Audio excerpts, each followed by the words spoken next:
There we go. This should give us some better quality of video.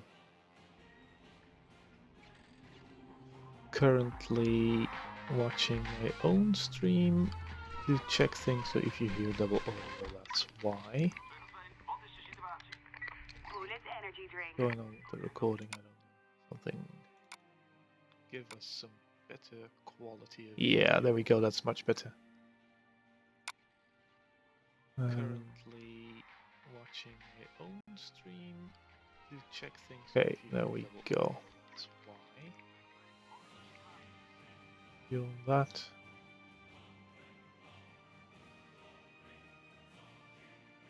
Works. Yeah, okay, good. Not sure if you can see the mouse pointer though.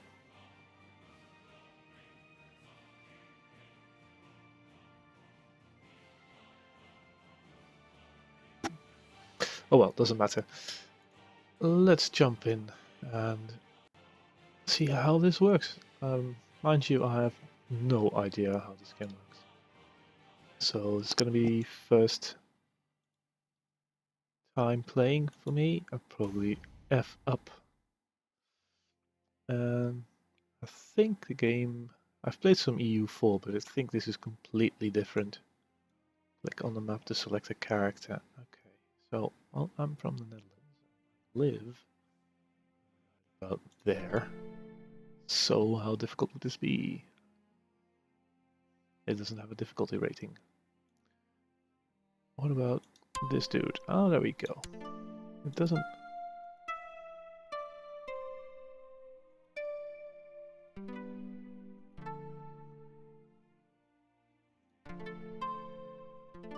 Count Diederik of Gelre, which doesn't sound that appealing to me. Duke Dirk V of Holland. No, let's just maybe get an interesting character. William the Bastard of Normandy. I'd want something that is at least a bit easier than... Dear. Yeah. I don't know what to do. Independent realms? No, counts. Alright, dukes. Oh, there we go. Kings? Religion even? Oh, wow, look at this. This is huge. What's this? Cultures. Dutch culture, Frankish culture, Occitan culture, Lucian. Let's go to like independent. Let's pick a count maybe. I heard like Duke or a count is what maybe Dukes are the easiest to play. If anyone's in the chat, please let me know if the volume of the microphone is alright, or if I should change any sound levels or anything like that. So maybe something in Flanders. My wife is from Flanders.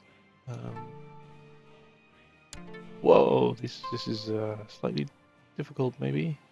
Yes. Holland? No. Oh god. Oh Jesus. Help. Oh, there we go. We start in 1066, and we've got King William the Conqueror. He's suddenly he's not a bastard anymore, as you can see, because now he's the ruler. And if you call him a bastard, then that might be the last thing you'll do. And he's married to Mathilde Boudewijnsdochter, which is a Dutch name. Pretty good. Something's going on with the stream. Let's see. I don't know what is going on. Nope, nothing. I don't know. Okay. Now I clicked something else. No, I will play as him. And now the game just starts, I guess. I should have just maybe played a tutorial first. But where's the fun in that, right? Adapting history. Oh, I like the sound of that. Just change it. Welcome to the old gods. Even though you're not playing as a pagan, you will find that they are bound to influence your game in many ways. Okay. Pagans are much more aggressive than other more civilized religions. Yeah, sure. They can conquer and subjugate each other at will, and always a threat to their neighbors. Okay. So pagans should not be there anymore. Okay. So it's currently paused. Let's see what everything does, right? Because I can create 6 titles. Your domain has 15 out of 7 holdings. Okay. Oh, this is a character view. Look, this is me. Yeah, I look like him. No, I don't. I'm married to that one, and this is my heir, Prince Robert. I have parents, they're dead. I have grandparents, they're also dead. And most of my children are bleeding. Close members of my dynasty. And they also have books. They're being tutored. Okay. And I have siblings. Okay. Well, this is the character view. It contains detailed information about me, skills, traits, titles, and close relations. Yes, okay. You should also select an ambition for your own character. Okay.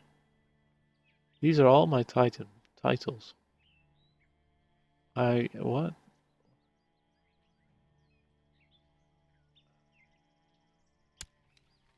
Oh, jeez. I'm a Catholic, I'm Norman.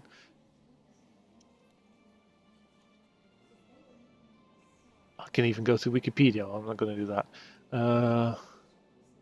I'm a brilliant strategist. We'll see about that later. And someone's trying to steam me.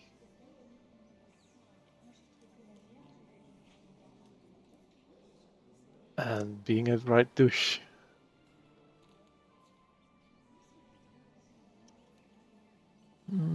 I'm ambitious. Yes, I'm overly ambitious trying to play this game without even knowing how it works. I'm a legitimized bastard. Yes, this is true. I'm diligent.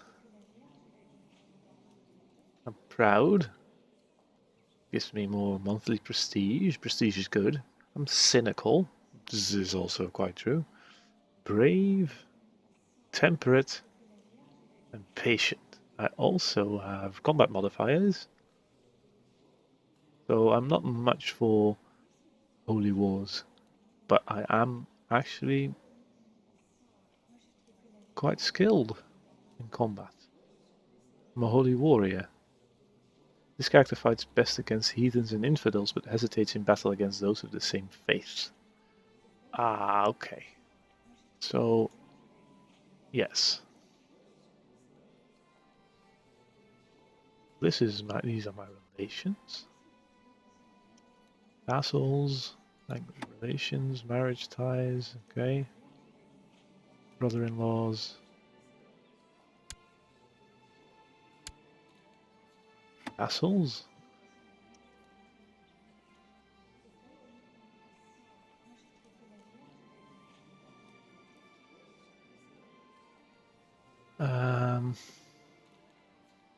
Well, 45 of them, I guess. Oh god, this is...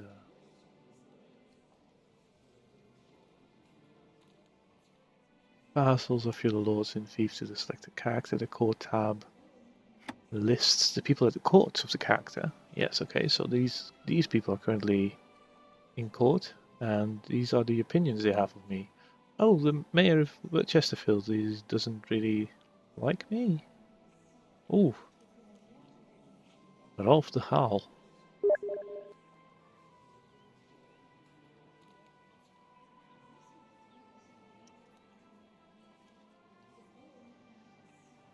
Doesn't like me at all. Why? Because I've just become king. Ah, okay. Every character in the game has an opinion. The dynasty of the character is shown in the top right. Yes, there we go. Valid heir always has to be of your own. You should strive to expand your dynasty and make sure you have as well as many titles as possible. And now you'll have to excuse me because my son just woke up.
Alright, that makes for a very interesting stream indeed. Stop it, Skype.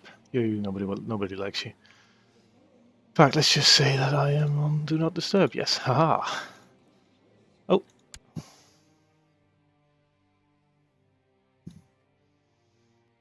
Go. Let's get back to the character screen and see what's up. Some portraits have little symbols on them. A star. This is you. Aha. Crown signifies your heir. A little drop means the character is of your dynasty. So this is my heir. He has a little crown. He's also being tutored by someone. Okay, so what do we have here? You can press de jure ducal claims. The following de jure ducal claims can be pressed. Vexin for King William the Conqueror. Cumberland for Duke Morcar of York.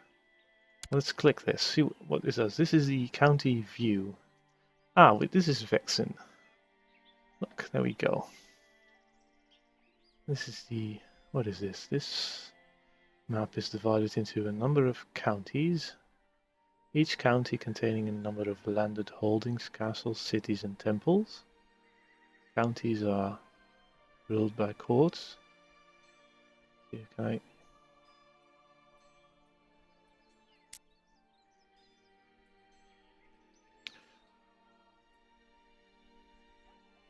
Yes, okay. Counties are ruled by counts and holdings are ruled by barons. So this is the barony of Gisors in the city of Pontoise and the bishopric of Abbaye de Mortemer. And Vexin is currently of Count Raoul of Vexin and is a duchy of Normandy. Alright. And so can I see what the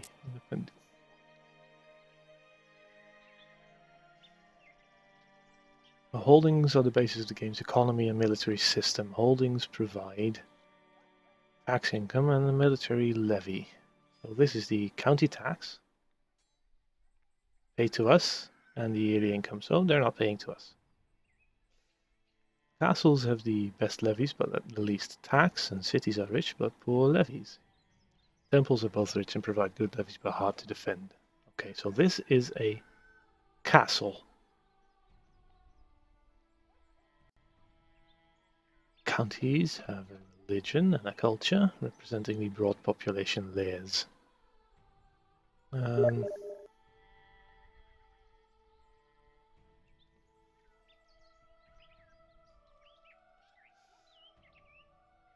People of a county tend to dislike rulers of a foreign culture or religion, which can cause peasant uprisings.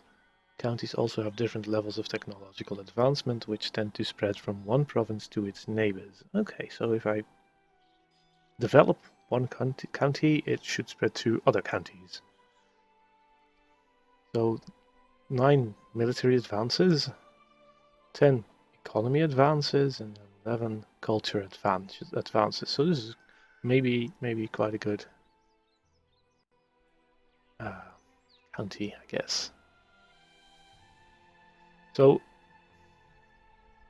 the capital holding of a county is always held by the count. The other holdings can be held by anyone. Okay, so it's the county of Vexin, which is held by Raoul of Vexin, which is part of the Kingdom of France. So what can I? It said you can rest de jour. And Cumberland, which is in the Kingdom of Scotland, which is also not in my domain because I'm the King of England, I think. Yes.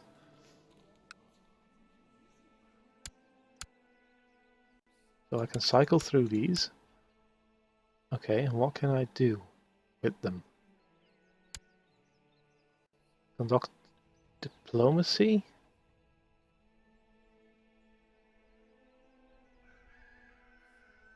So I can claim this as my province, maybe?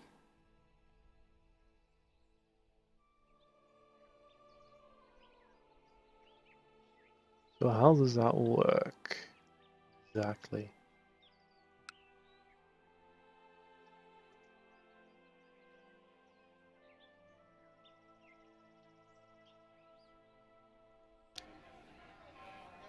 These are the different holdings. Section of holdings held by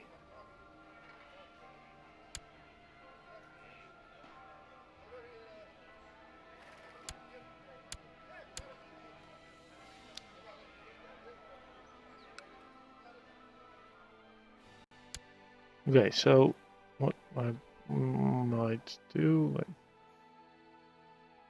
conduct diplomacy.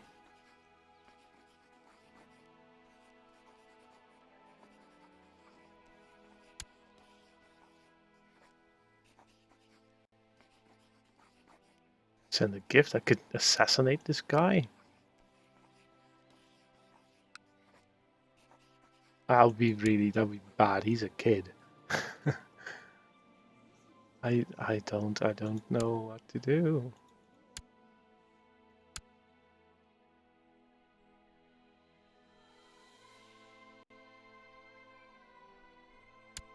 So I can press for this, and how should I do this? Because that doesn't tell me anything. Should I can what? Vaccine for King William Conqueror.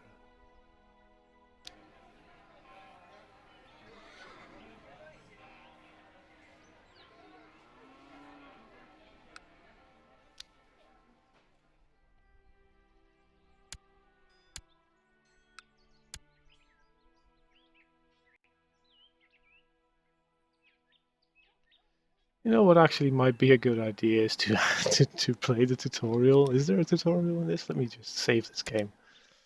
There we go.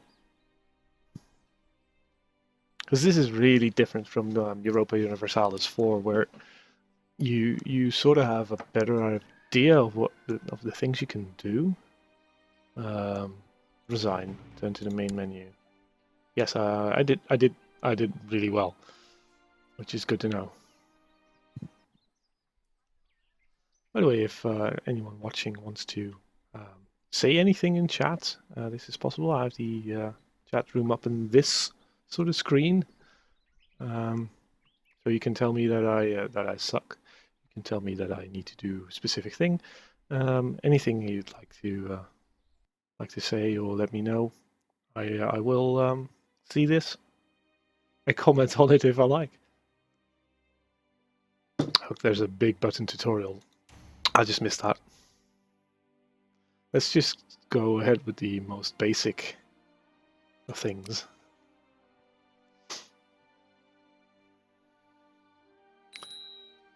So, welcome to CK2, an introduction, grand strategy game set in medieval Europe, and as Emperor, King, Count, or Duke, lead your dynasty to glory. Where do you come into all this? Click next to find out. Next! The Realm View is where you can get a quick overview of your realm. Your vassals, economy, history, and more. Click on the shield next to the portrait to find it. You can click the de jure checkbox to see the regions that are tied to your title by bonds that will never break. Okay, so if I click this, I can see, okay, I'm King Malcolm III of Scotland, and this is my domain, which loosely translates to domain, I guess. So if I click de jure, that doesn't do anything. Okay, wait, try again. Doesn't do anything either.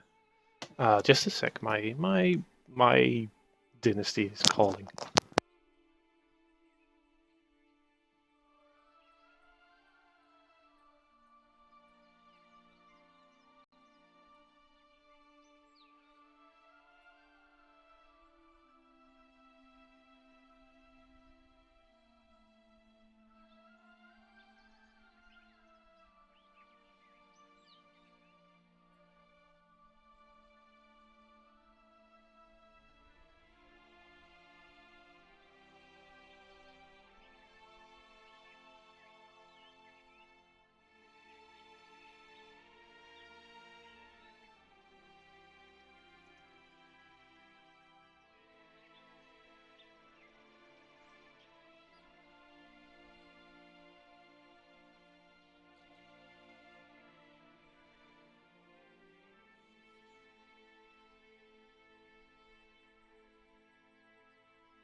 And we're back.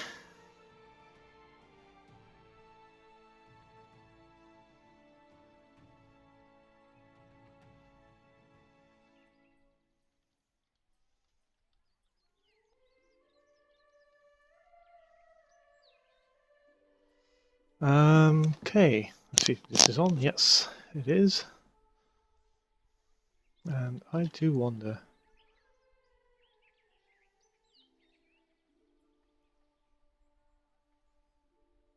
Okay.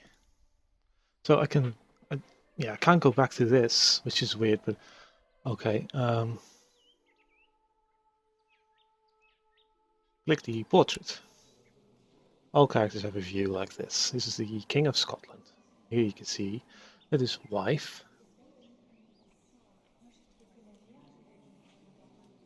parents and grandparents are dead.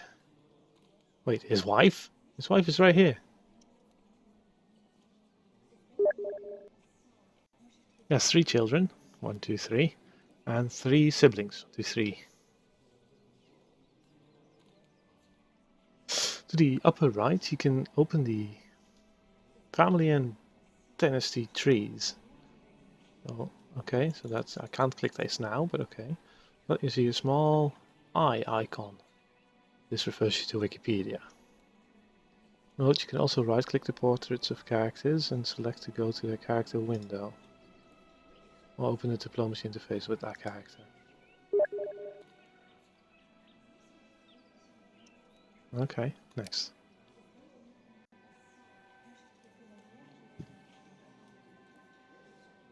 The information bar. Wealth. This is money. I need this. To pay for soldiers. Hello, Gawam?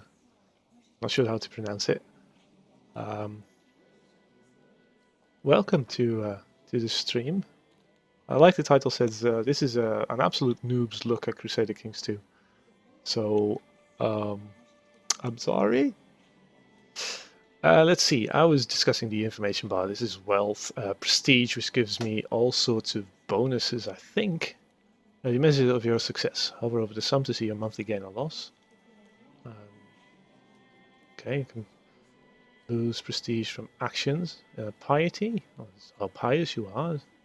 You're respected by the clergy and especially the head of your church. You can spend to petition the head of your church. Like prestige, it adds to your score on the death of a ruler. Okay. So this is how the... Thank you. Yes, it's a true noob. I've played some EU4, but this is so completely different that I had to actually just start the tutorial. I tried starting a new game, but I was confused, and I still am. But you know, yeah, I think the games are worth it.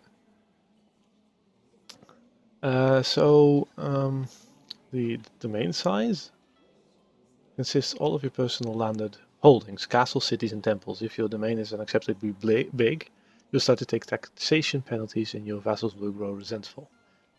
Because I probably have more than what my title or my position would grant me. So I currently have 1 of 5. If you go over the limit, your vassals will dislike you. Okay, so vassals will probably grow jealous or something. Remedy this by handing out landed titles to decrease the size, so I could give someone title over that land or over that domain probably. This is the realm size. What does that mean? Total number of holdings owned by you and your vassals. Okay, so probably vassals pay taxes. And this is my score, which yeah, that doesn't really, you know, I'm not really concerned with rank. I'm just concerned with actually playing the game. So this is the map. I know how maps work. You can scroll around and you can see all sorts of things, and there are all these buttons that do certain stuff, give you different views. I usually don't like the terrain view.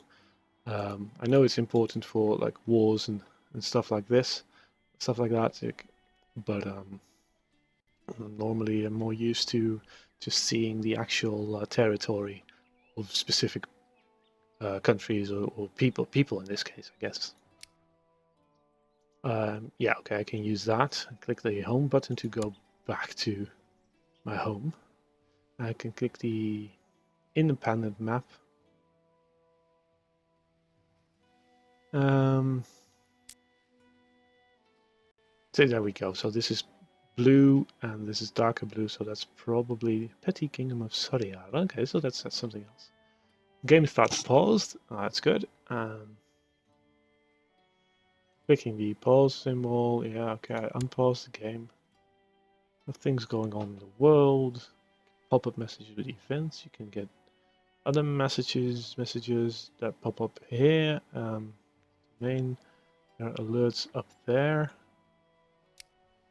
Let's just go to basic economy and see how I can gain income to buy soldiers, I guess, because I need to expand. Expansion is everything. The income you have comes from provinces, both the ones you control directly and those owned by your vassals. Each province gives you money and troops, and so the more provinces you have, the more troops and money you can have. So okay. So the province itself generates troops. Because I'm playing as a Catholic ruler, provinces owned by religious holders, like bishops, will only give you money if they think more or higher of you than they do the Pope, which makes sense. Otherwise, they just pay the Pope. Yeah, okay. Vassals other than bishops will always give you money, but you will get more if they like you. So this is where the, I guess, diplomacy comes in. You have it in EU4 as well, but that's mostly like gaining alliances or trying to vassalize a country or etc. So here it's more tied into the amount of money they actually pay you. Your expenses are any military that you have raised, and if you have a liege, you might pay taxes to them. So you could also be a vassal. You can click the realm view now to get an overview of your economy. Okay, so this is the realm view, and this is the income and expenses. So I get 13.10 income from my domain, which is, yes, the county of Cowrie. Is it, guys? Oh, there it is. And I guess because it's my seat, this is where I'm seated. This is what gains. Yeah, I'm steward of that, so that's where the 13.10 comes in. I don't earn anything in feudal taxes. I earn 8.38 from city taxes, or from the city of Perth.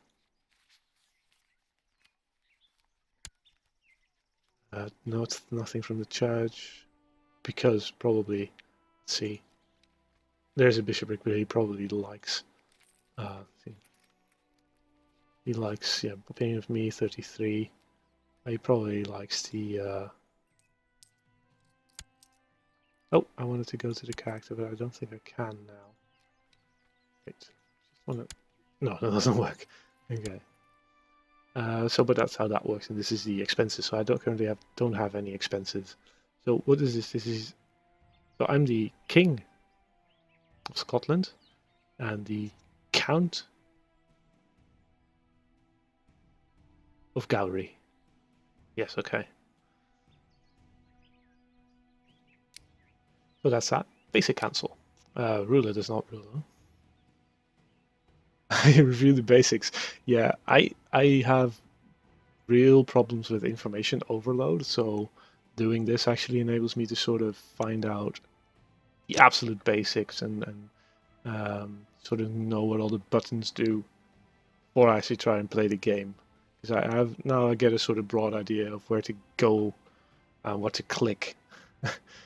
I guess if you played like CK1 or maybe EU3 or anything like that, it might be more familiar.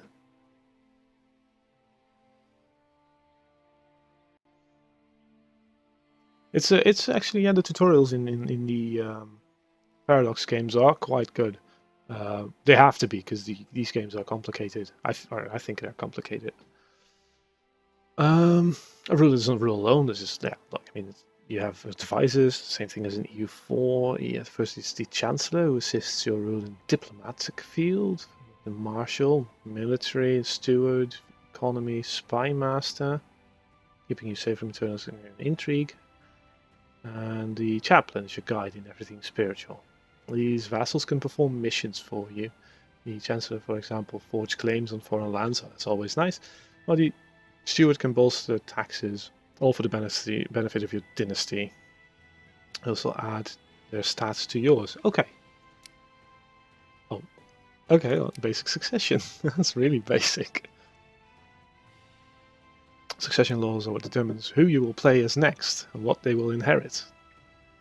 Okay, so in this game, you don't necessarily inherit everything you've worked for. So you play the character and you don't play the country, which is something that I'm not used to at all, which, yeah, sounds interesting. So the most common start is that your eldest son will obviously inherit most of your titles, well, your younger sons also get their share. This kind of inheritance is called gavelkind. Okay, basic diplomacy. Diplomacy, what we call the interaction between characters. It can be to start wars or send a child off to be educated when they don't sleep at night. You can just sort of move them somewhere else. To find the number of characters who you can use different diplomatic options on, click the ruler portrait to continue. Okay, so this is the ruler portrait. To get started, right-click your half-brother Earl Miles of Athol. You will find him at the bottom left of your character tab. Okay, you will see two icons. Okay. Miles. Wait. Half-brother Earl Miles of... This is Malmir Athol. It's probably the same thing. So the left one will take me to this character screen. Right one is for diplomatic actions. So click that. There we go. He's a Scottish Earl. Here you see this information, really like basic, I guess. He likes me 17.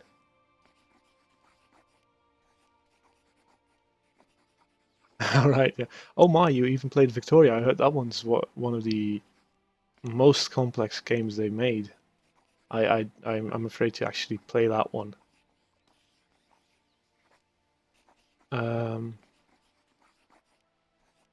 Here you see something that you're interacting with, how they feel about you, their titles, religion, dynasty, and more. So he has a strong claim on the Kingdom of Scotland because he is my half-brother, I guess. And he is the Earl of Athol. The lower left part, we see a list of diplomatic actions. To the right, you'll be able to adjust the different choices and see what effect they will net once you have decided. Next.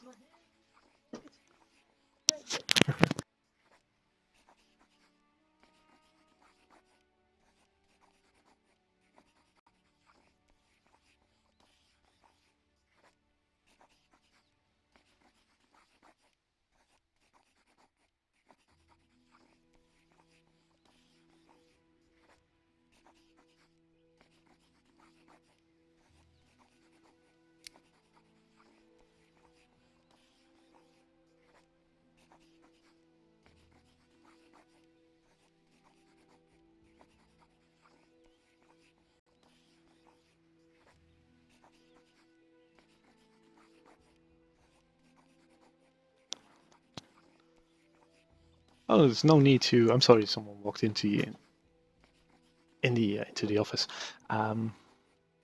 There's no need to apologize for English. I can understand everything you say.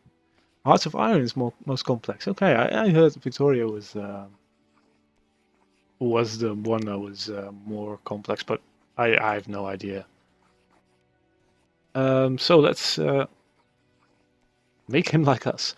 If we, for example, want to make a character to make him like us. Okay, that's before we start plastic surgery, it's best to actually read what's going on instead of just assume. If we want to make a character to like us a bit more, we can grant him an honorary title. Click the award honorary title. The first suggestion, court jester, is not very nice to give someone if you want to stay on their good side. Yeah, opinion -10. I can see how that will affect things. When I click, you will see above what the effects it will bring. Okay, yeah, you're done looking. Click send, and then click the next button to end this part. So I can I can make him the Keeper of the Swans. We will increase the opinion by 10, or I can call him Master of the Horse. A slight salary increase, but I don't think that's the High Almoner, Cupbearer, +15 even, a Seneschal.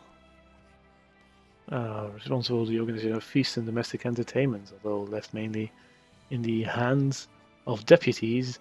The key role at such major occasions makes the post prestigious. Well, all right. I'll send that. And then click next. And then I need to unpause for things to take effect. Basic military and combat.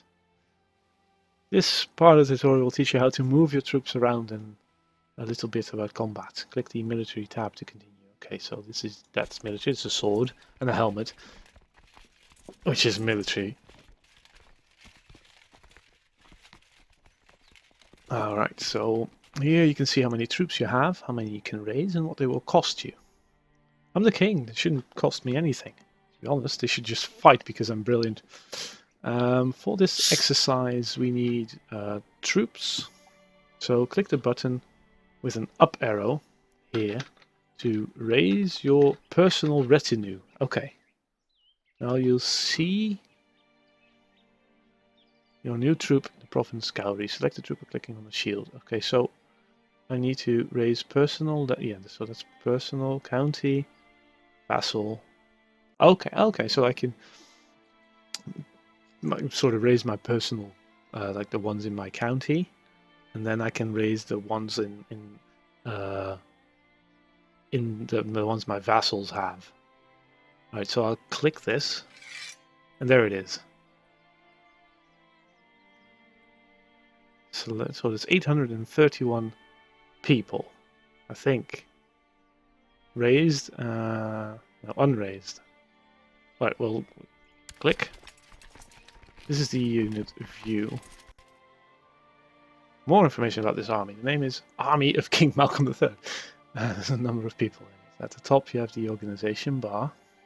Tells you in how good condition the troops are. Okay. So attrition, okay. Then you have the regent shield. Buttons to manage the army, yeah. So these are the split in half and stuff like that. Yeah, disband them. Then I have 206 light, 147 pikemen, 14 archers, 324 heavy infantry, and 140 light cavalry. So it's pretty balanced, I guess. The next row contains information about. Okay, then you have 3 parts. In the lower part of the screen, the army is usually divided into 3 flanks. This is just a small army, so that's not necessary. Okay.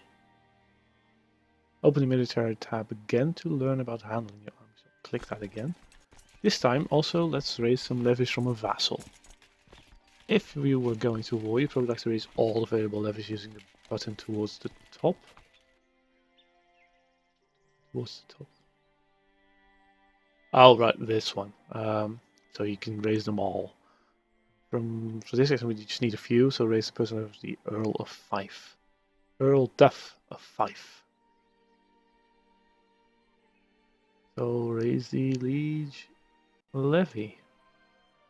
Give me all your peoples. 432, they're over here. In Fife, I guess, yes. To gather them all in one place. Select the new troops by clicking their shield, clicking them, and move them to the first troop by clicking on the province. And pause to continue. Since the second troop arrives, you can hover over the troops to see tooltip. You can see when they will arrive on the 7th of October, so that'll take me a while, so I can just read this now. So I can just drag and select them all. I first need to close the army detail screen to see them both. So I need to close this, and then I can select them all, and then I can merge them. Okay, so 1st of October. This is I should maybe increase the speed, but we're almost there, so why bother? I don't like about the tutorials that it sort of confines you to the space. There we go. There we go, and then I can merge the units. We also have ships available. Click the military tab. Fleet levies. Personal fleet. There's 10 of them. To load your troops onto the ship, select the army. On the top, there's an embark button. Embark army. No navy's present. Ah, to find out why, click your ships. Jeez. You have the organization bar, disband unit button, and the split button. Then you have information, the number of ships, and towards the bottom we have the load capacity. I can only load 1,000 troops, which makes sense. So that seems to me that it's 100 troops per ship because I've got 10 galleys.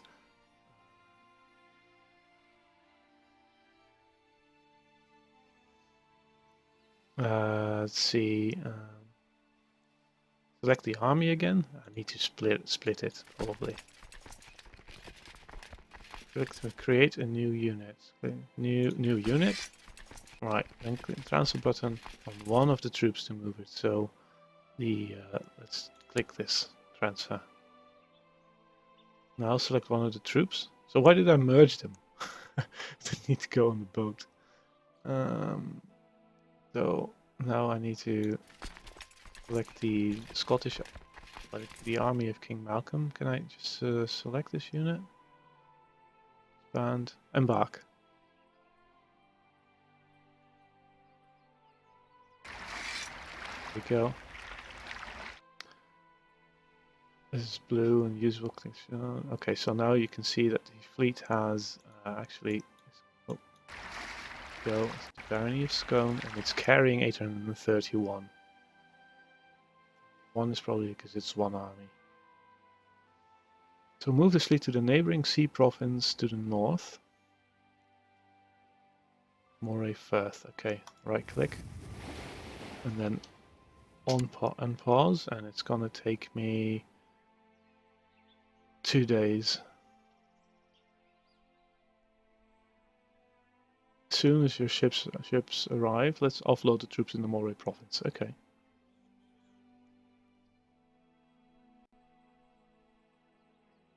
Oh, it takes me a bit longer than that. Okay, fine. Make sure you just click them, and then can I disembark? Oh, I can just right click. Go.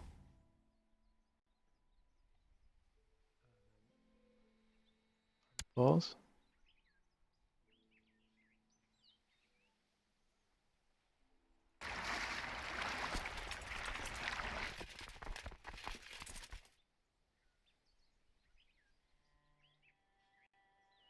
There's a castle here, isn't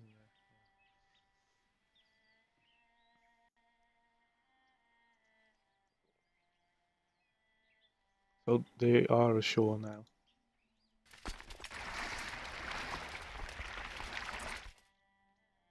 Isn't this the... This is Orkney. This is not where I need to go. Wait. Oh. I am an absolute moron. I need to embark. Okay, can't I? Oh god, what did I do? Embark army. Why can't I embark the army?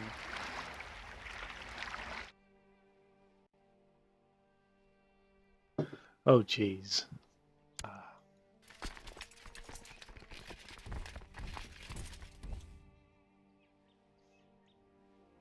Oh yeah, that was that was a good thing to do. I need to look at the actual map.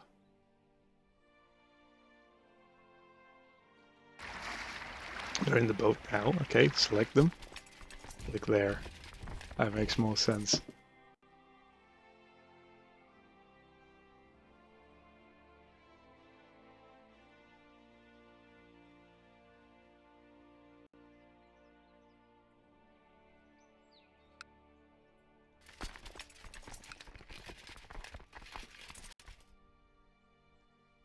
Now, what is this? Neighboring count has declared war on us. We must defend ourselves. But let us do that by attack. Why did I go all the way around this when I could have just marched there? So they've declared war on us. Okay, so I need to select this army. Move it to Arbil in the west. Unpause to continue. Okay. 3rd of January. Let's increase the speed a bit. A bit more. Look, they've got 92 guys. My army is much, much bigger than this.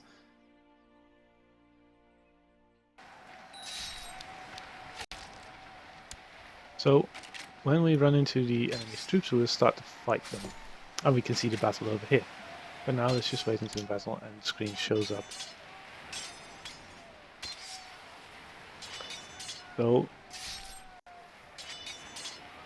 these are losses. Skirmish phase. Sioux phase.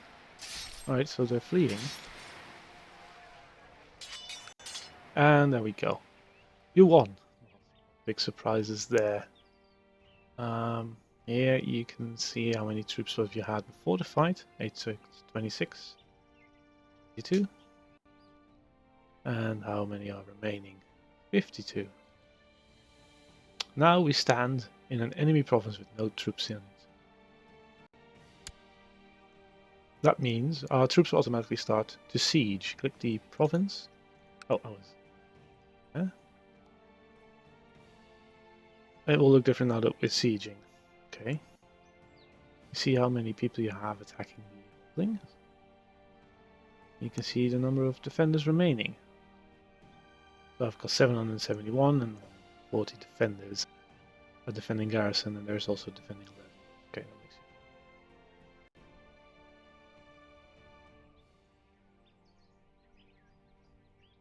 You can embark only if the ship is in the port, but not in sea. Yeah, I was just being a retard. I should have.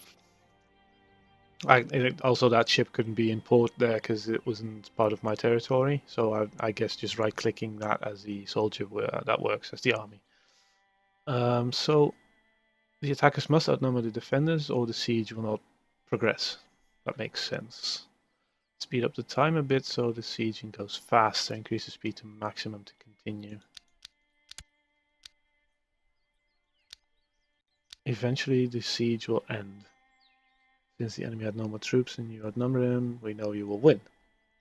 Once the end screen is displayed, you'll see how much prestige and gold the siege won you. Your casualties and the enemy's casualties. Press next to end this part. Well, now we'll wait. Actually want to wait until they die.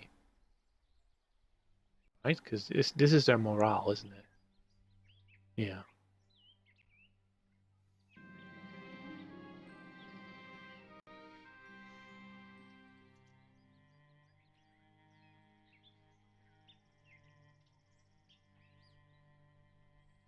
Well, why is it paused? I don't want... Oh. I can't... Okay, so you don't actually see the screen. Basic war. War is the other kind of diplomacy in this game. It's an important tool to grow your realm and to protect what is yours. Click next to continue. Next. For you to be able to declare war, you first need some sort of casus belli. The most common kind is to get a claim. Other methods involve plots and events, but let's focus on claims. To see where our borders go, click the independent realms.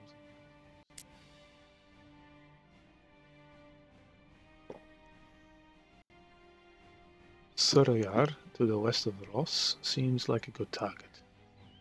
Would be a nice addition to our border, because this is all ours. Yes. Plus, its maximum numbers of levies is not very impressive. Click on the province. Okay, so click on this province. And then what can I see? I know nothing. Where can I find out what his levy is? I need to click on him. Okay, so I can't see this. After reviewing the province stats, this actually has a nice income. Okay, open the council screen. That's the little crown up there. Let's send our Chancellor out on a secret mission to fabricate claims. Click the Fabricate Claims button and click on Surayar. Okay, so I can click this and then click that to send him there. My work in Surayar seems to have come to fruition. By bribing cajoling, extorting, threatening, and forging documents. I've managed to fabricate a claim on the county of Soria presently held by King Gudrud of Soriar. I leave it up to you whether to use it or not. Your humble Chancellor, Duke Gospatrick of Lothian. Well, I'll use it. Now it's time to actually declare war. So click on them again. And right click, portrait, go to diplomacy, and then declare war. Claim.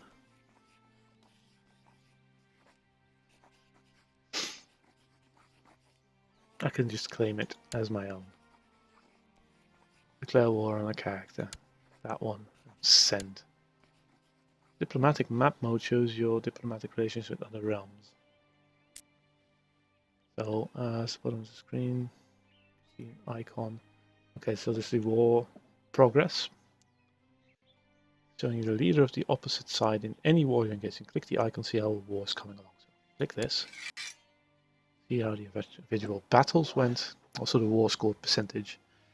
Okay, so this is probably sort of the same as it is in EU4.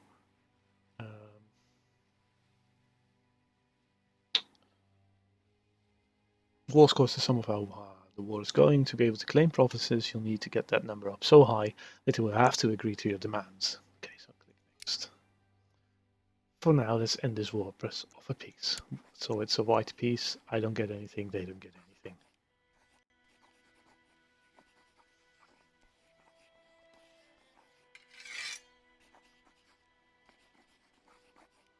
This will cost me 100 prestige to do, because I'm the one who actually... Alright. And if you surrender, it even costs you more and you have to pay stuff as well.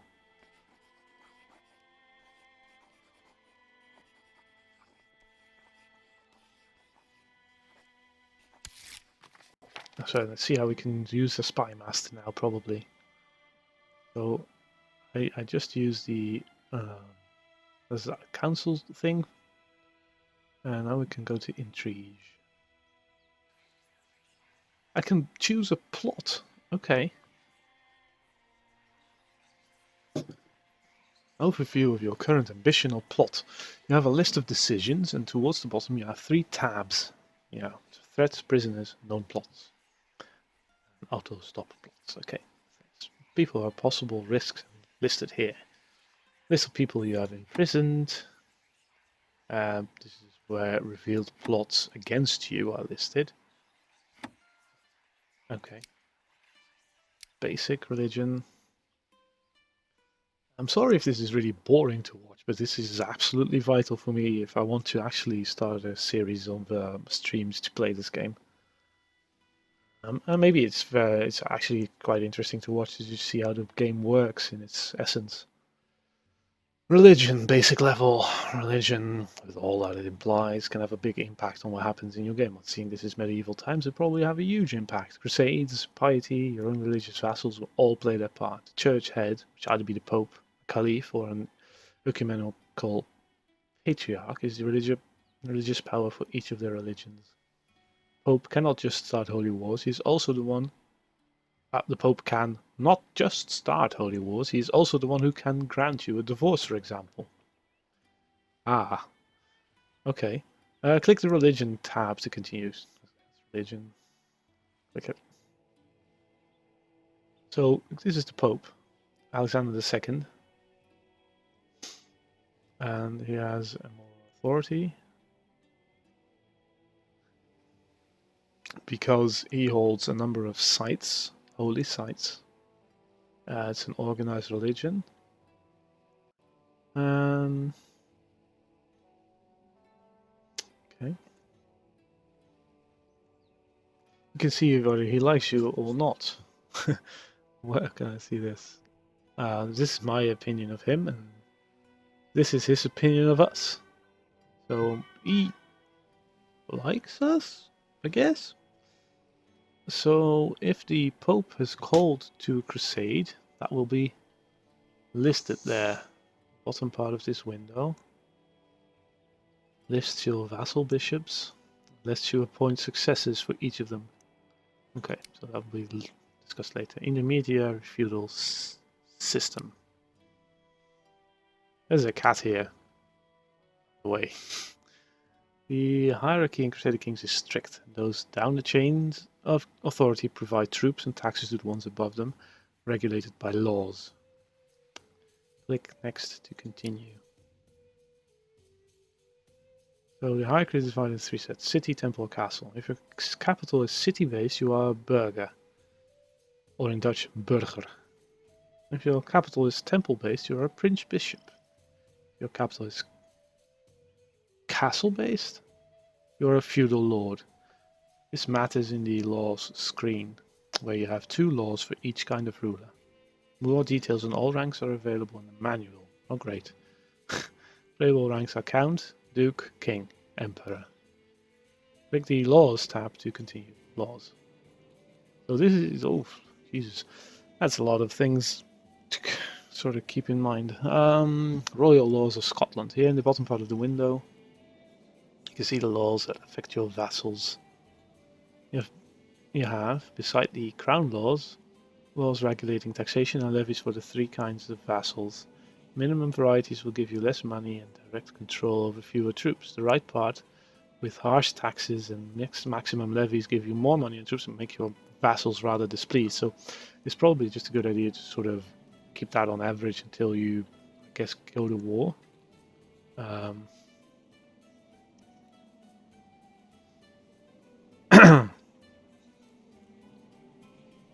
Let's see. Click next to end this part.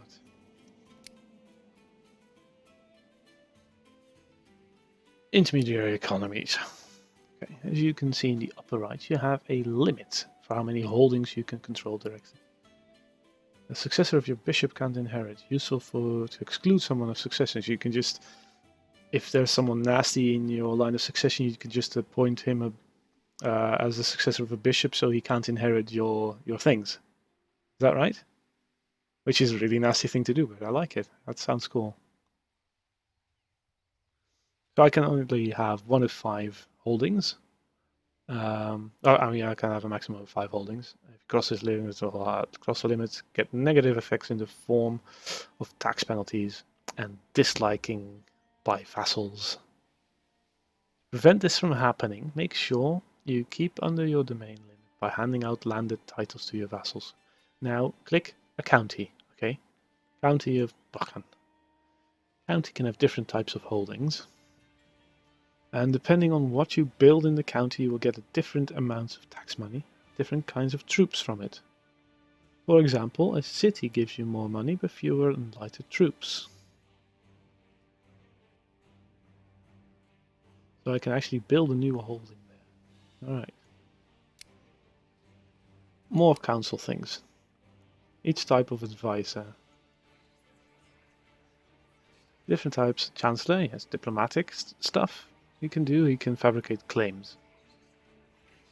Select one with as high diplomatic skill as possible, since the person's value plus your own plus half of your wife's is what makes up the state diplomacy value. Okay. So now this actually matters. It actually matters who you marry, which isn't bad. That affects how all characters not included. Okay, Marshal, your military advisor. This one will also command your levies, so make sure you pick one with a high military score. Steward, your treasurer. Okay, choose one with a high value for stewardship. You will increase your tax income.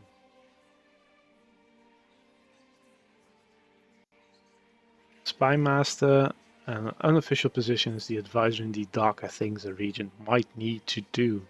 Assassinate that bloody half-brother who has wicked plans.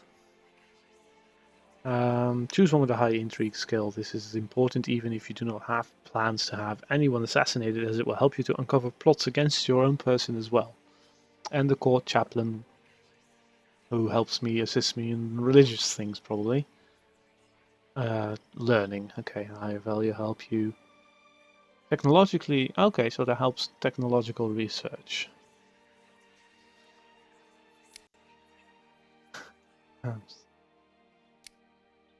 Intermediate level succession. There are two kinds of succession laws, the agnatic/cognatic ones that decide who will inherit, and then you have the other ones that decide how the inheritance will actually work. Your children, dynasty, and vassals will have an opinion on which ones you have. Press the laws button to continue. Okay, laws.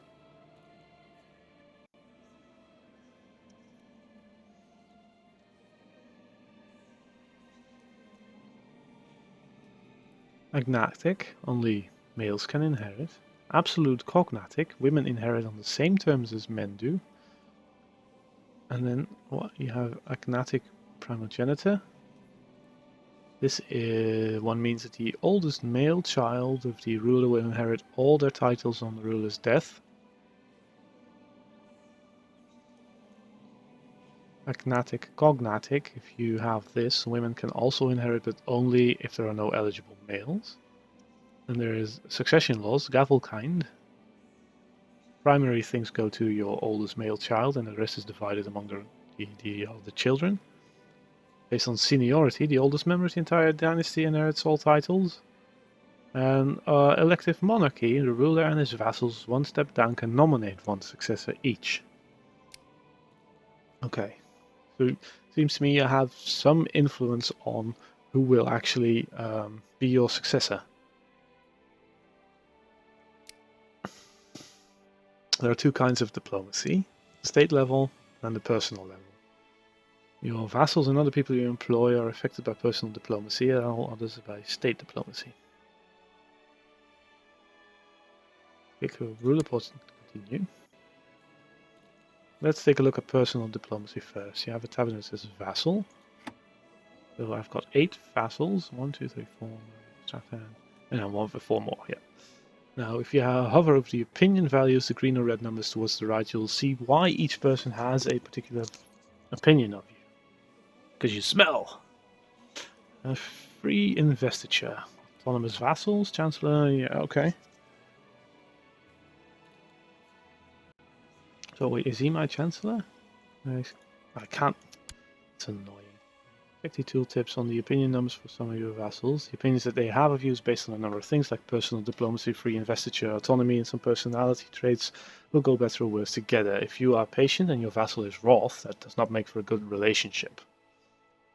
Yeah, that makes sense, I guess.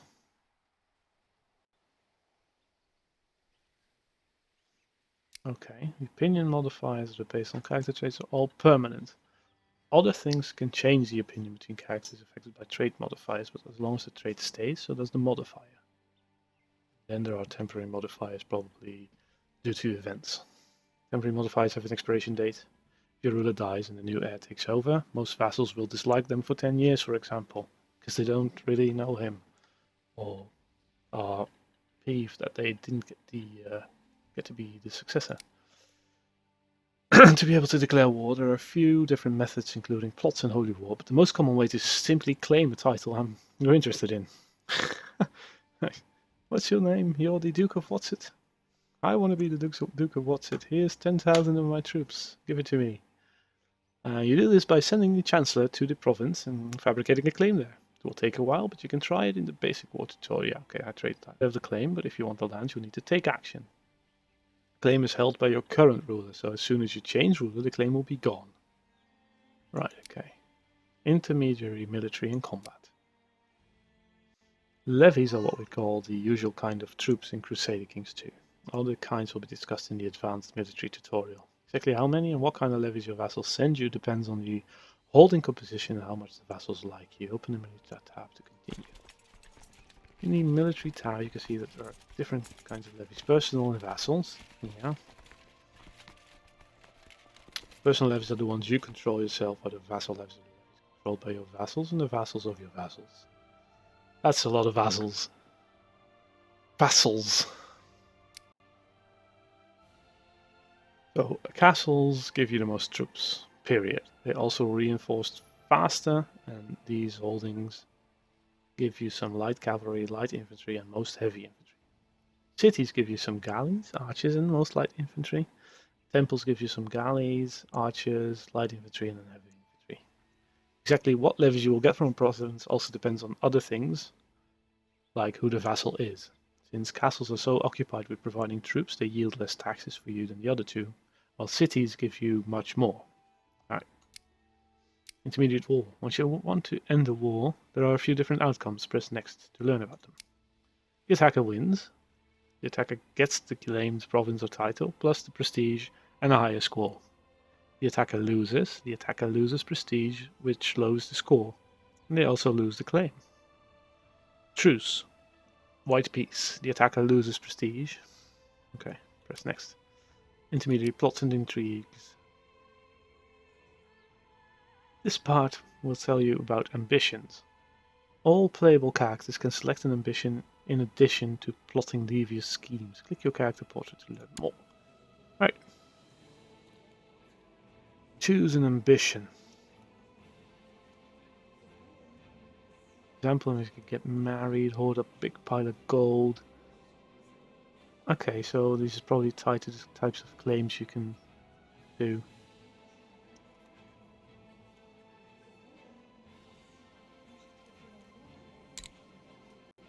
Amass wealth. Have a personal wealth of at least 500. Become paragon of virtue. Piety of at least 500. Oh. Become exalted among men. Prestige of 1,000. Have a daughter. I want a daughter really badly. Any child is female. Improve the stewardship. Improve learning. Improve diplomacy. Improve intrigue. Alright. You're not the only one with ambitions. All your vassals can potentially have them too. Sometimes it'll be something you can fix, sometimes not. If a character has the ambition to get married and you arrange a marriage for them, they will like you more. They can also have ambitions you can do nothing about, or ambitions you do not want to fulfill. To see your vassals and click that portrait, and it will be listed above the stats. So, Duke Gospatrick of Lothian, what is your ambition? Where is your ambition? He wants to improve stewardship. Which is this? 6. Intermediary religion. Teach you about opinions, laws, and crusades. Religious vassals of Catholic rulers will only give you troops and money if they have a higher opinion of you than they do of the Pope, which makes sense.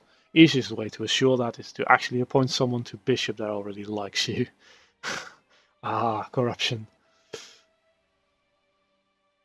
Let's click the laws tab to see how you can do this. Top part of the laws window. The succession laws, yes. Let's skip those. Among the laws in the lower part you'll find investiture.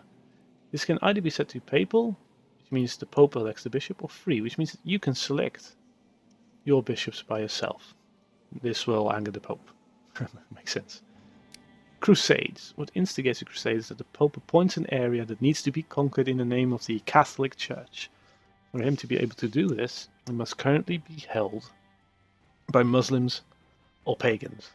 When he does this, a special crusade war will begin, which you are able to join by going to the Pope's diplomatic interactions and choosing offer to join war. If a crusade is successful, the ruler at the biggest impact, the highest participation score on the Catholic side of the war will be considered to have won the crusade. Jeez, that's going to be so annoying. Should you choose to join the crusade and manage to be the one that wins the crusade, will give in all the land held by the enemy in the crusade area. You also get piety and prestige as well as a crusader trait. Should you join a crusade, but one of the other Catholics wins it, you will not get any land, but you would still get piety and prestige as well as the crusader trait. Okay. Advanced feudal system. The changes from regions get to new hierarchy levels and crown laws. Okay. Quickly laws button. Crown authority.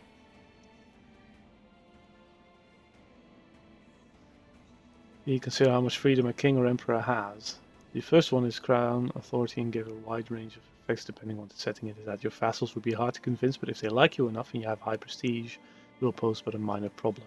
The other crown is investiture, that either you or the Pope that appoints the bishops. So if I want the Pope to like me, I should set it to papal. If I want to control my vassals better, and if I have like bishop vassals, I want them to give me money and troops, then I should select free. Makes sense. So what do these do as minus?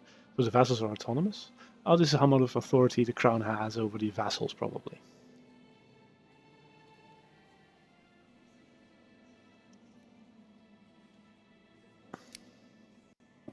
Advanced economy. We now have holdings in the provinces instead of buildings. These holdings can be improved upon, or you can build new ones. To build a new holding, you need 3 things. A free slot, enough money, a balanced province. You can build a second city holding if you do not have one of each already. Click on a province to view some holdings. York down in England has one each. So yeah, that's one of each, and then he has this. Yeah, okay. Province view, you can see how much income the province has, and also how much of it goes to you in taxes. So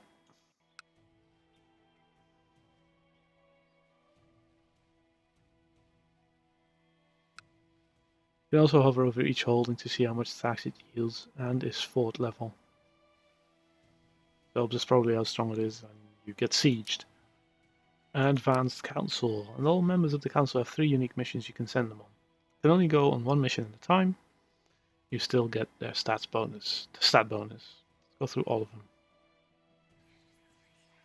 Go to Chancellor. Improve diplomatic relations. Fabricate claims. Sow dissent. Okay. Marshal. Suppress revolts. That sounds like a good idea sometimes, I guess. Train troops. Increase the size of your levies in a province. Okay. And research military tech, which is probably important if you want to attack a country that is slightly better than you, or bigger, or like that. Steward can collect taxes. This gives you a local tax modifier of 25% plus 25%. You can oversee construction, which probably speeds up build time, and he can research economy tech. And then the spy master can scheme. Discourage vassals from associating with factions or to recruit new members for your own. Will also increase the likelihood of uncovering the plots of local nobles. Okay. Build a spy network. Your spy master focuses attention on the local nobles in a county, increasing the likelihood of intrigue events against them. Study technology. So you can steal someone else's technology. Okay. Increasing the chance of spreading them to your capital. And the court chaplain can proselytize, which is convert population, converting heretics and infidels. Research cultural tech and improve religious relations, which improves the opinion of bishops.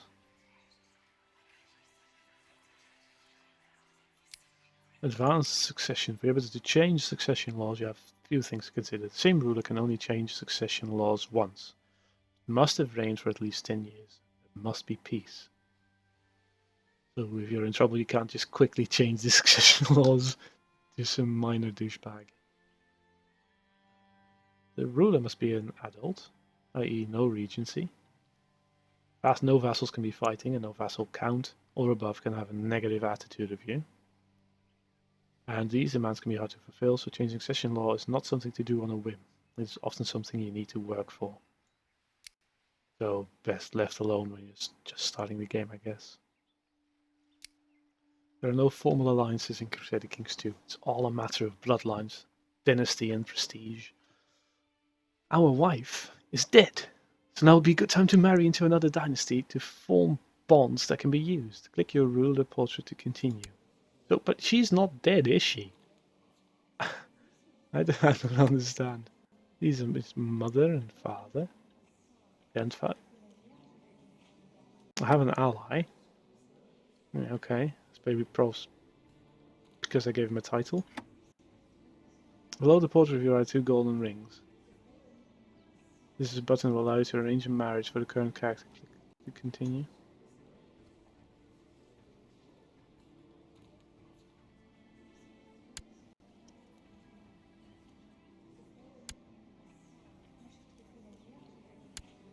So I think they changed this, which is annoying because now I can't continue the actual tutorial. Can I skip? Okay.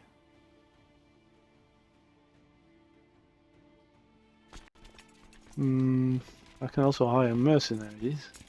It just costs a boatload of money. Costs you upfront thing, and then they cost you a monthly amount.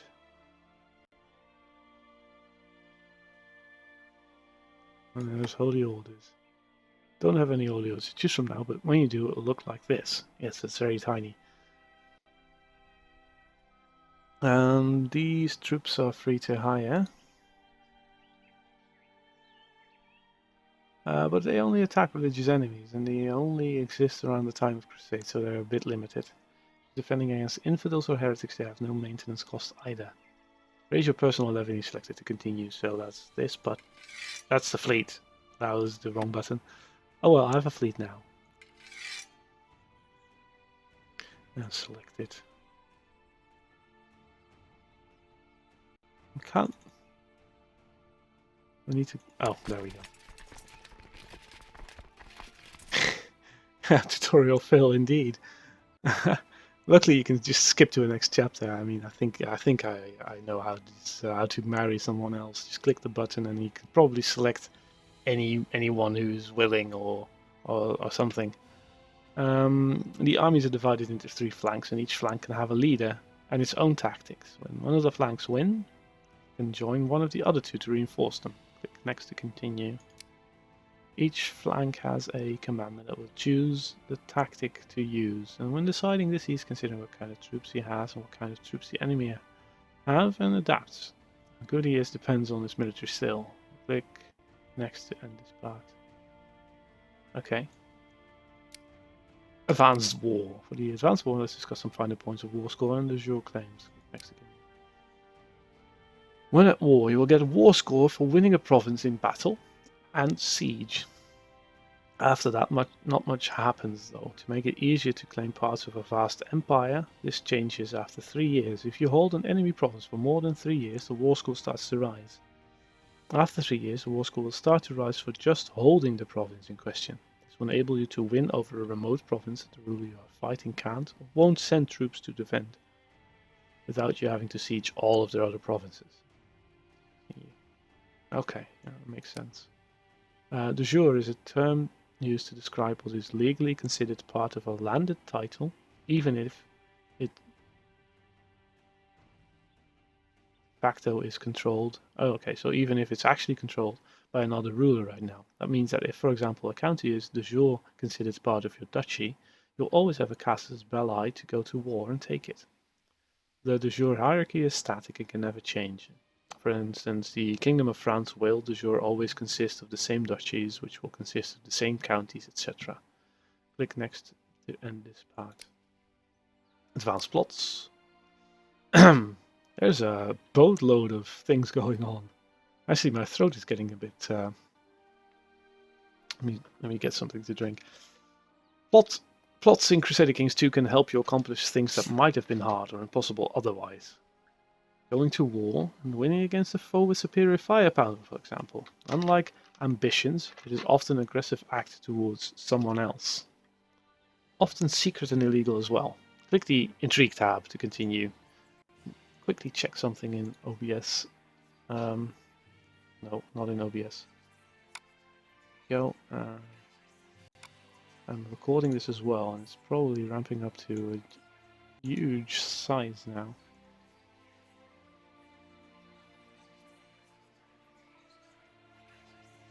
Alright, well, let's just stop the recording.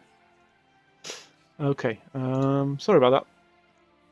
Plot, we talked about ambitions, yes, okay.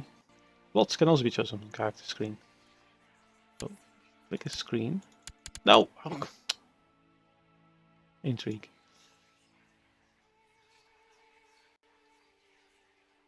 By finding a character you wish to plot against and clicking the choose a plot button. However, because it's hard to know exactly who you would benefit from plotting against, an easier way is to use the plot selector in the intrigue screen to find interesting plots. There's a large button called click to choose a plot.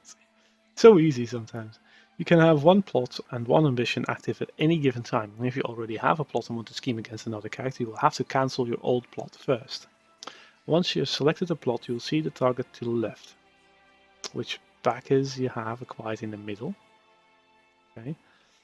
And the plot power to the right. Plot power is your strength relative to the target. To invite backers and strengthen your plot power, use the plus sign in that row. Will appear when you have selected a plot. The Queen Ingeborg of Scotland dead. That's my wife. Alright.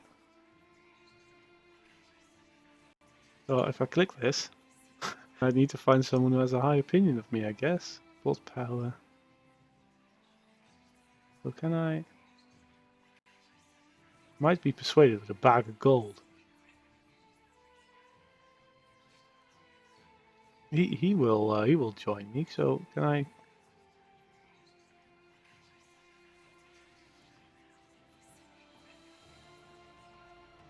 He's an underhanded rogue. Oh, that doesn't that doesn't work right now. All right. Well, can I actually add them? Probably just double click or. Alright. Well, we'll see. All right. Two kinds of plots, and they use different plot power. Okay. The military ones simply rely on military strength. You make sure you and your backers have more of it, and threaten to wage war against them if they do not comply. The other kinds of relies on intrigue power. There will be the relative intrigue score of both sides that comprises the plot power. Okay, so we might be able to sort of sway that. All right. Advanced religion. If you happen to be an independent ruler and have had a really bad fallout with the Pope, you can appoint an anti-Pope.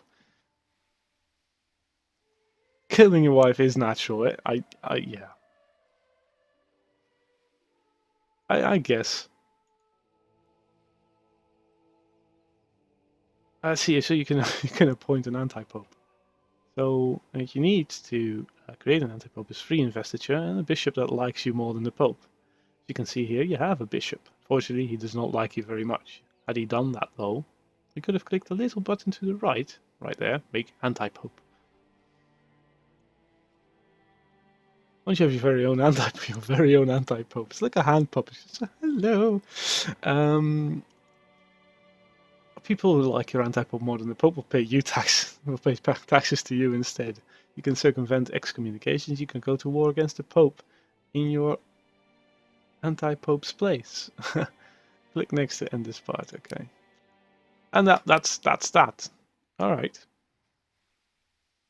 Quickly check my phone for messages. Nothing interesting. So, let's see, what's the time? 9. All right. Oh, the game is crashing. No. Oh, there we go. Okay. That was interesting. So let's jump into single player, and maybe you guys watching have an idea of who to play. Something easy, because this will be the first game I'll try.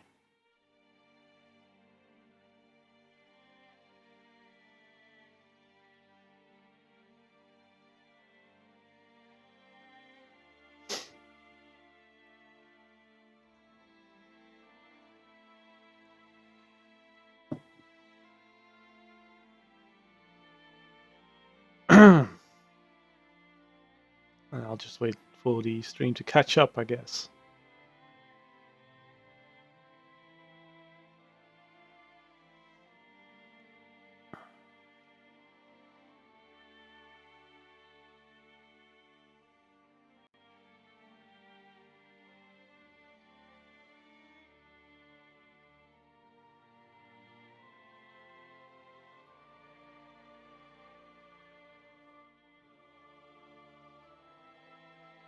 Iron Man is his achievement. No Iron Man is no achievement. Right, well, it depends on the date of start. Oh, no, let's just start at the Battle of Stamford Bridge, I guess. Is there any big difference in anything at all? I don't know.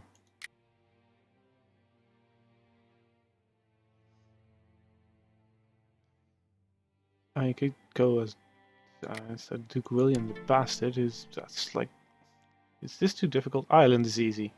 Okay. Oh, let's go here. This is Ireland. um, that's not.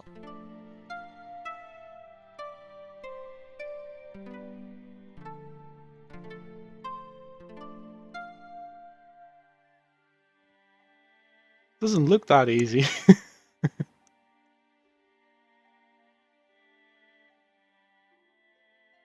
Oh God.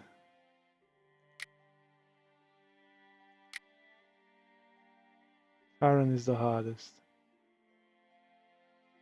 Okay, so Munster maybe? You have a vassal already, so that's maybe something you need to. Oh, right. Okay, no. Okay.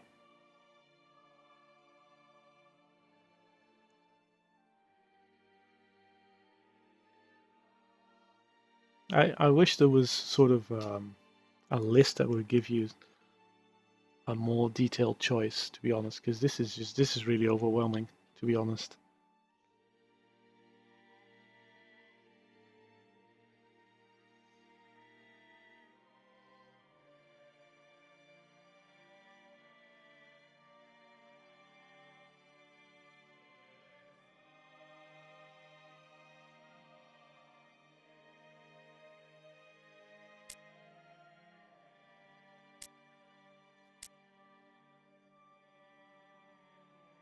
I don't think playing as a king is a really smart idea, so let's just, I'll just play as King Murchat of Munster. It's still a king. There's no.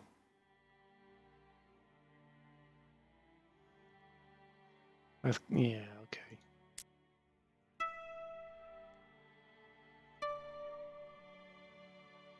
Right. I'm just gonna do it. I'm not gonna do Iron Man because then I cannot save the game. And I think saving is mighty important. Let's just play. Who cares? It's not like I know what I'm doing, right? So this must be pretty entertaining for anyone who actually knows the game. Like, no, don't do it. Don't do it. Yeah, this is something about pagans. I read this earlier. Okay, so the game is paused, which is a good thing. Oh, okay, any duchy for the beginning is a good start in France or Germany. Okay. Iron Man is autosave, no cheating. Yeah, okay. Well, I don't have any cheats. You just have to trust me on this. Okay, so who am I? I am This is the petty kingdom of Munster. It's a nice place. They have leprechauns here, and maybe some nice nature. I don't know. There's a big river here, and this is the county. Yeah, okay. Do I need the hints? I don't need this hint anymore. I've seen this so many times now. So before we actually start, clicking King Murchat of Munster might be a good idea to see what he's all about. And here I see whatever. Yes, okay. Disable this hint. So he's of the dynasty. I don't know any Irish. I can't. I don't. Is it Gaelic? Do I Brian? Bryn? House something something. House Brian? No. Um, this is you. Yes, that makes sense. And this is an ambition I have an heir. Yeah, who has a beard. I can actually go to diplomacy on the character too. Yeah, I can Arrange a marriage. Let's just click this and see. just select. Just select one. Okay.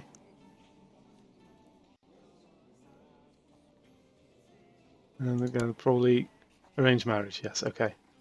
Yeah, that makes sense. That makes sense. Okay, good. Island's good. Slow because you're fluid lands. Good start. Yeah, it seems probably because it's pretty remote. There are a lot of different factions though, but maybe I can just sort of use diplomacy to befriend most of them. I think a good target would be Desmond, um, because he has no sort of connections with the others by land. Maybe I'm absolutely wrong. I don't know. Anyway, King Market of Munster. I want to see the dynasty tree. Yeah, I have one kid, so that needs to change. Maybe, I don't know. He's reigning in Bunratty in Thomond. There's oh, the Bunratty is the city in, right? Is it Limerick? I don't understand. Can I look up?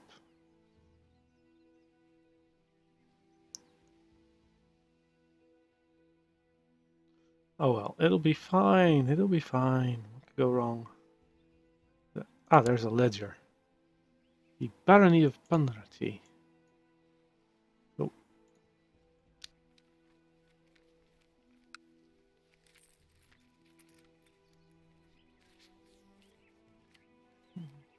This is a realm view, landed title. Oh, that's just the title. Okay, so.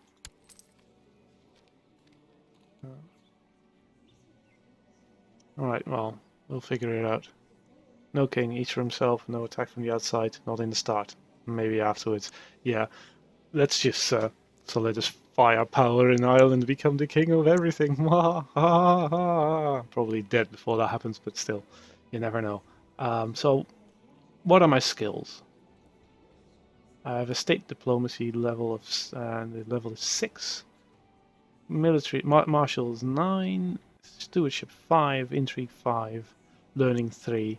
I'm a tough soldier, which fearsome on the battlefield, but not a good commander. Lustful, Luxuria, inflames the character. These carnal desires are not appreciated by the church and might also cause problems out of the marital bed.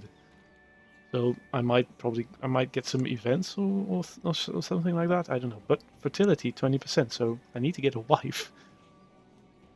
He's cynical. He's an unbeliever, so he's disliked by the clergy, but good at intrigue. Okay. Arbitrary, could not care less about justice. Character flaws, not appreciated by vassals and coaches. Okay.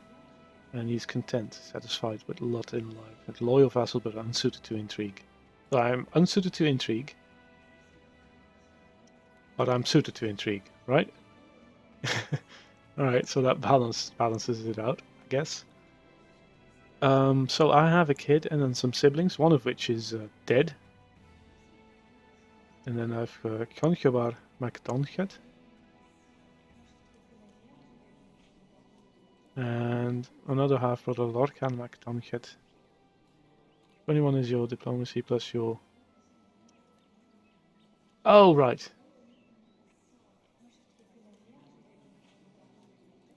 So these are the extra chancellor scores and the wife diploma. I don't have a wife yet, so maybe we should fix that first. Let's see. So this is pretty clear. I'm actually quite shit at learning.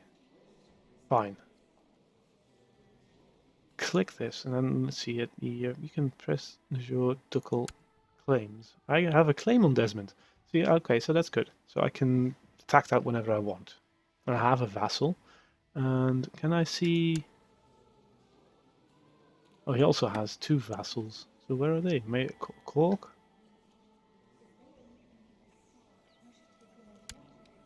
That's just a city, isn't it? I need to get used to how this works, because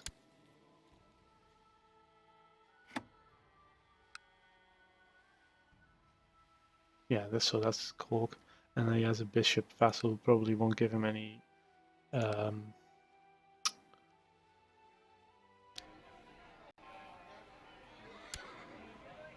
I need to know who's the head of this. There we go. Good man.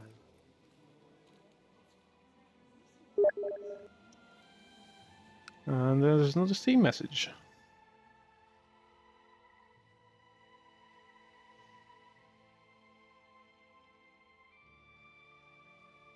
So I'm sorry if the pace is really slow, but I need to sort of figure out what to do and what all the things are. Tutorial has helped a lot, but you know, yeah, this is difficult. So anyway, we have a claim on this, so I can just right click this to dismiss it because I know that I can just claim this I guess title. I should pick an ambition. These are the ambitions, and amass wealth, become the paragon of virtue, so get married. I think that's an easy one to do. And become the king of Ireland. But we can do that later. I think that's out of our reach now. So desires to get married. Then the ruler is unmarried, you should get married, and your heir is unmarried. Brian should get married. Okay, Brian, come on, get to it. He doesn't like me very much. Why don't you like me? Because there's a Gavelkind succession. And because I'm arbitrary and he's just. Okay, so I should maybe go to laws. And then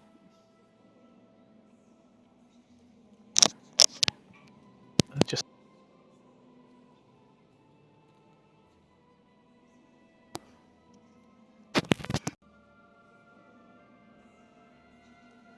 so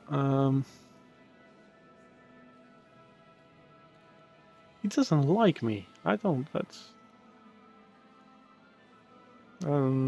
so this Gavelkind, and he doesn't like that. Like, should maybe change it to primogenitor, which the oldest child then is everything, but then I need to reign for 10 years, and all my vassals need to have a positive opinion of me. I'm not sure if it's worth it. Gavelkind should be fine because he's going to be king anyway, right? He's my heir. Well, let's get him married first. He is a character of special interest, I guess. Can I see what he does? Yeah. So let's put on lockdown and arrange a marriage for this guy. So I need a wife with a high opinion of me. So I guess she's a Basque, Hungarian. Maybe I can age, rank them by opinion. And let's see where they're from. See if that helps me in any way.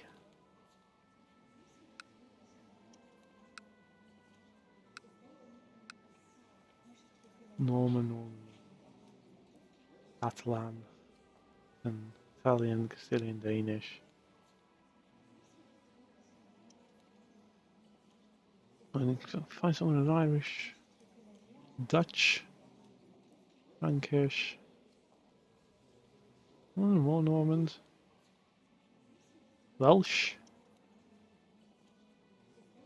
Dutch, German.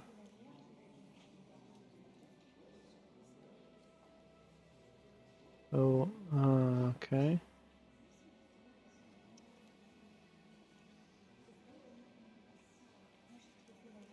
Maybe let's just go for the highest.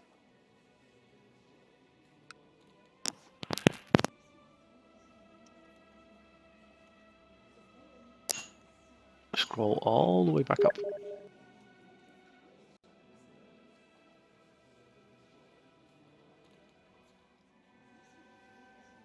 So, a German, who's a flamboyant schemer, which would give him a high score. Cynical and ambitious. But if he's going to be heir, then I will play as him. So it's a good idea to maybe.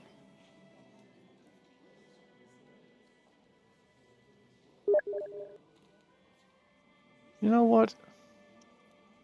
How can I right click?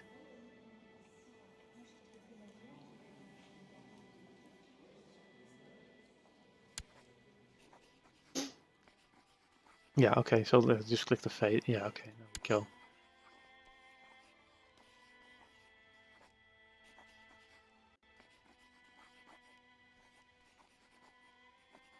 Yeah, he's not happy at all.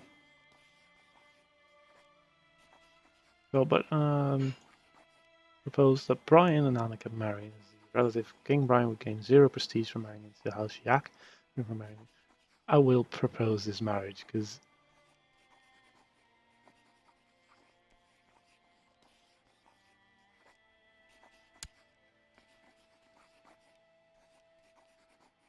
Okay.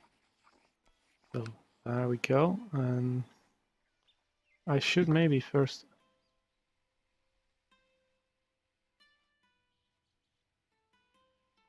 Blue flag is alliance.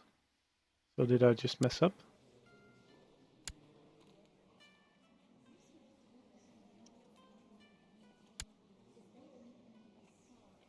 I think that was alright. Yeah, who did I click? I thought it was a blue. So, oh god, did I? Oh, maybe I've entered into a shitstorm already. All right. Oh, well, who cares? I just unpause the game. Let's see. I am unmarried, but I have a desire to get married. Right? Where can I see that now? Oh, there we go. So I want to have a wife. Ah, Brian and Anna have just gotten married. We can collect a royal aid duty to pay for the ceremonies. So I could gain 100 prestige. What does prestige do for me? Measure of your success.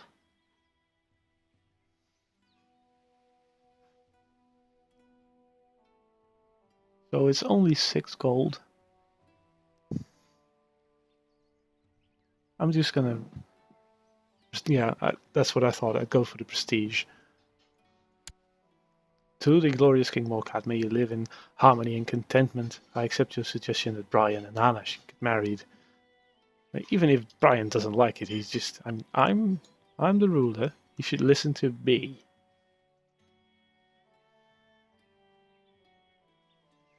Okay, so now what I need to do is find someone with the high scores. Maybe something like diplomacy or martial. I could do this. And 11, it's positive.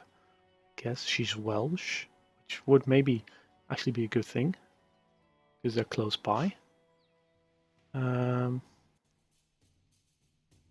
We had that she's over there, so this actually might not be a bad idea at all. You know, I have a new ally. One. Okay. There's a high priority message. Okay. Discard this message. Okay, that makes sense then. Okay. So if you marry someone, you gain an alliance. Is that how it works? You're not with all of them, right? Oh, I see. I see. But it's, I think, a good idea to get an alliance with someone in Wales. Would she be any good? Which is great eminence. Wow. Okay. Gluttonous. Well, the church already has a bad opinion of us. Faction opinion.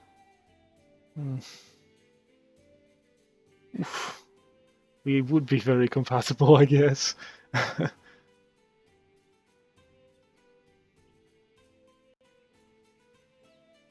And to make poor vassals.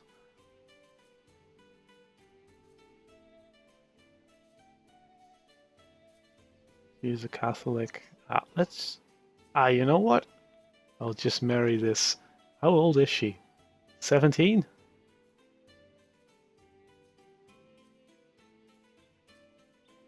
This will marry a 17-year-old, why not? How old is this dude, actually? Oh, I just lost the screen. Why can't I see his age?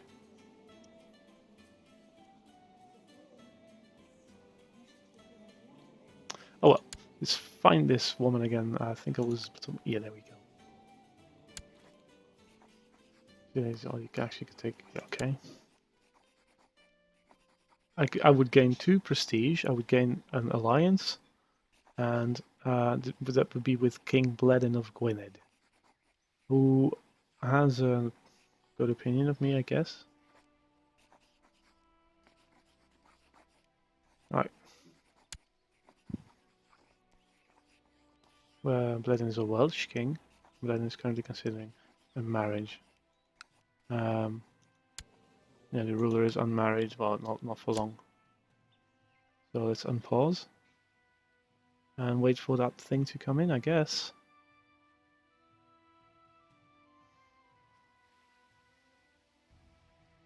Meanwhile, let's have a look at the... Oh, there we go.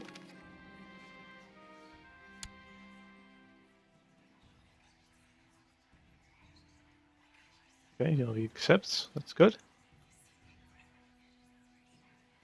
Top right by the wiki link. Oh, there we go. Thanks. Thank you. King Marquette and Denise have gotten married. We can collect the royal aid duty to pay for the ceremonies. Well, another 100 prestige would be the way to go, right? That just gives me a buttload of prestige, just for marrying a couple of women. I don't think gold is a problem right now, so let's do that. So I have 232 prestige. So I have a wife now. So this has dramatically increased now. And her opinion of me, -8. What? Why? Okay. So, can I should give her a title, maybe? Would that help? Send her a gift? A gift of 20? What is that? No. Well, I would increase her opinion of me, but I think that's a bit too much, isn't it? I could imprison her. A bad idea.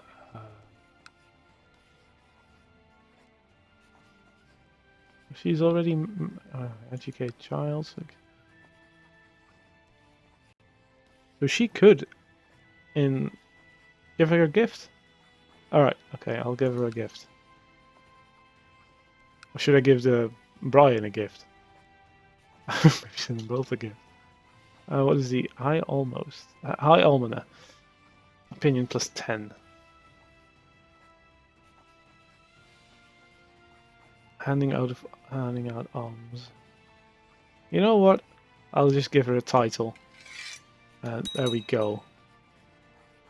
And that probably will sort of increase over time. What are the other messages? Oh, there we go. Oh, wait. Okay. Yeah, okay, she's arrived. So I got married. Let's unpause. This should give me... there we go. Failed the ambition to get married. And then I can pick a new ambition. As well. I have a daughter. Gain piety, improve stewardship. How would you do this? How can you improve stewardship?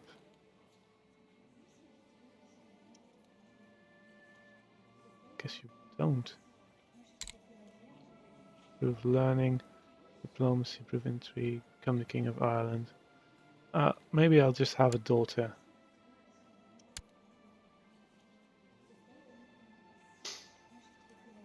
Okay, so let's see how many troops I can actually muster, military, because I imagine I want to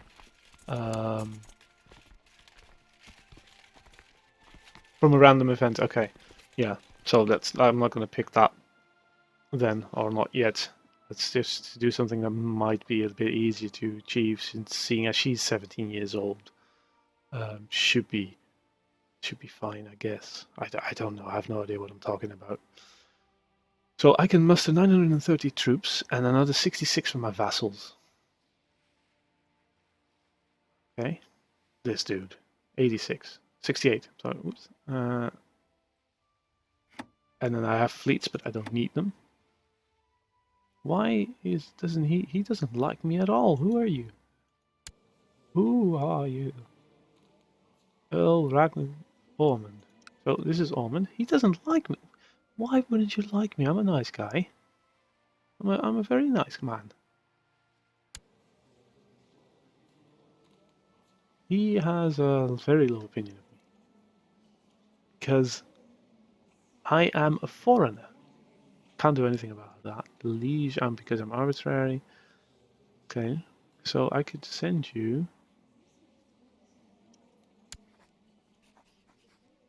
He is the steward of Munster.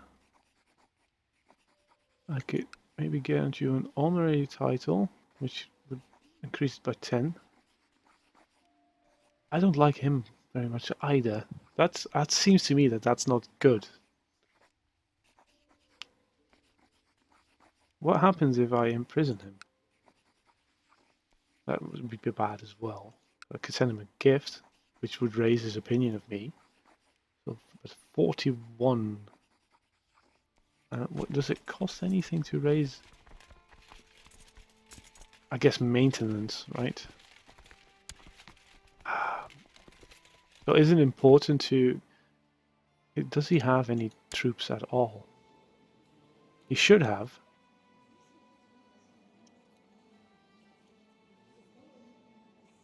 Some saving going on, okay.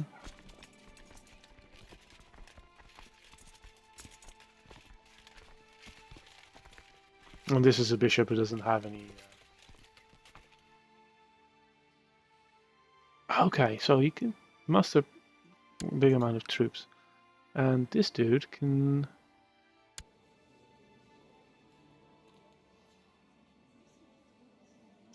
Can I see how many troops he can levy?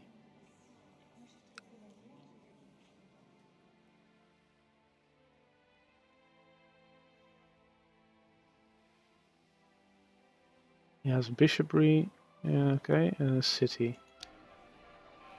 Okay, oh, there we go. So that's 200, 3... Kill them all. Alright. I was planning on... I'm being overly cautious, I know. I will just... You know what?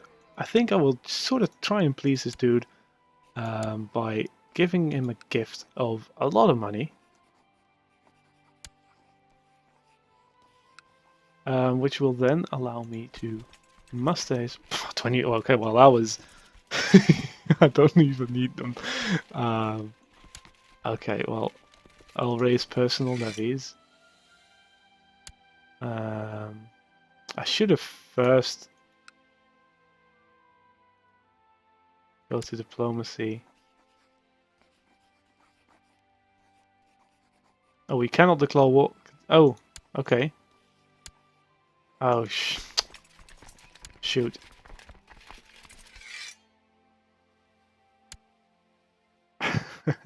Okay, so we can declare war now because we have a de jure claim on. Give him a title. Should I give him a title? You got, yeah, okay. I'll give him a title. Cupbearer. I'll make him like me. I guess, sure, send. So now, okay, go away with the hints. I'm declaring war on this guy, and this is your claim. Oh, wait, no, declare war. That one. Send. We can call in allies.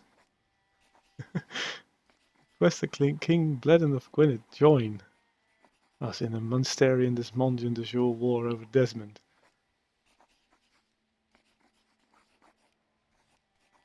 Sure, why not? Let's just... Why not, right? I can just do that. And then my vassals were... Ooh, yeah. How did he get this many troops? Pause. Where did he get them from? Because he can muster up a lot, maybe.